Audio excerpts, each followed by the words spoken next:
attention for all. Hi, thank you for joining us in Unheard Voices. We are here with Carlos Gigoux, lecturer and professor of the Sociology Department at the University of Essex. We're going to ask him some questions for our project around classism. And the first question is, could you share with us a little bit of your background and experiences and how it shaped your understanding of classism, like academically and personally? Well, thank you for having me here. Well, first, I don't belong to a family that is basically I belong to a middle class family, all right? My parents were professionals, university lecturers, and a dentist. So I grew up as a middle class family. But I'm from Chile, and at that time, Chile was deeply divided along inequality. Well, still remains like that, but in those years, the level of poverty in Chile was really extreme. So my family were very keen, my parents were very keen that we should be aware of what was surrounding us. And they were very actively engaged in social justice issues. So for us, it was very normal as we were growing up to be confronted by the realities of what was around in Chile and to meet many people who were living in very difficult circumstances. So that allows me, as I was growing up, because of my family and also because of my school, to get involved in some volunteering activities that allowed me to get access to places that I normally would have never been and to meet people that normally I would have never met. And that really shaped the way I am today. It really drove myself a question when I was going to university saying, what can I do in order to work with people to deal with these levels of inequality and invisibility in many levels too? Thank you. And we also wanted to ask you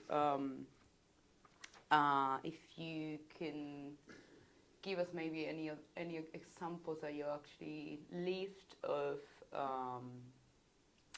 when it comes to opportunities in education and the academia.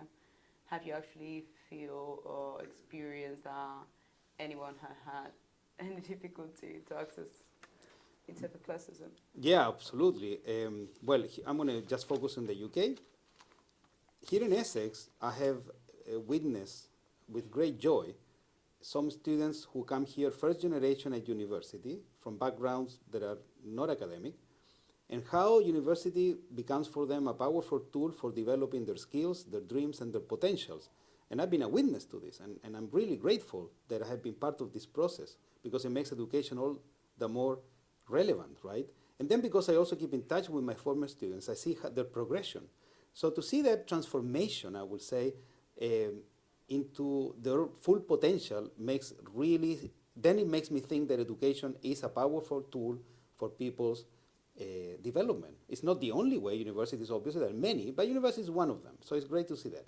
The second thing that I will mention has been the initiative that we call University of Sanctuaries Initiative that allow us to provide scholarships for asylum seekers to study in Essex.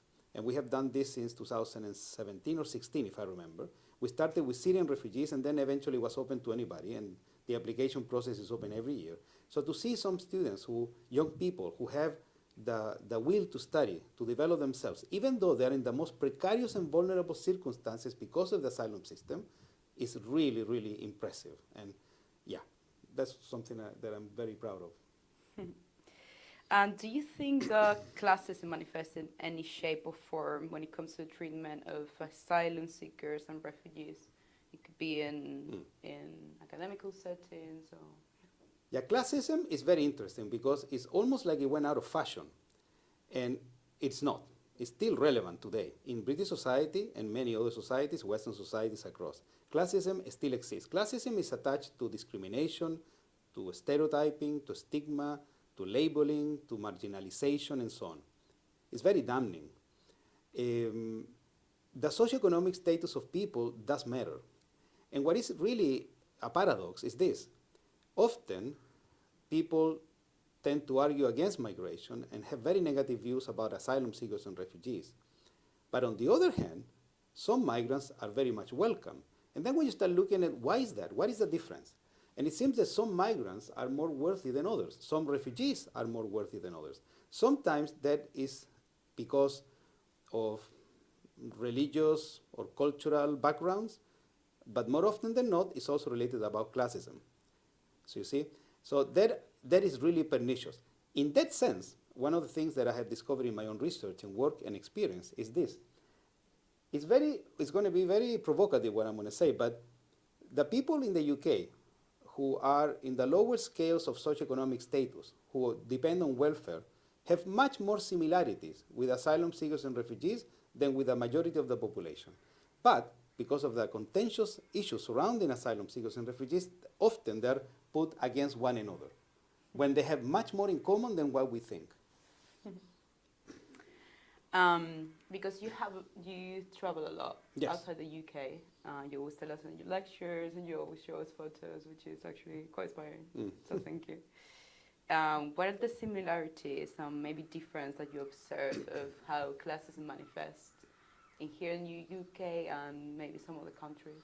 Sometimes we think classism is related to modern Western capitalist societies, but really classism you find it everywhere. It's very widespread. This is why I think that classism and the study of class should be and remain a very important sociological issue to reflect and do research. I would say this from the 1990s onwards, there was a shift towards cultural studies, identity politics, what is absolutely essential and very important. In fact, I do that very much with indigenous peoples. But then suddenly we forgot about class, and class still here.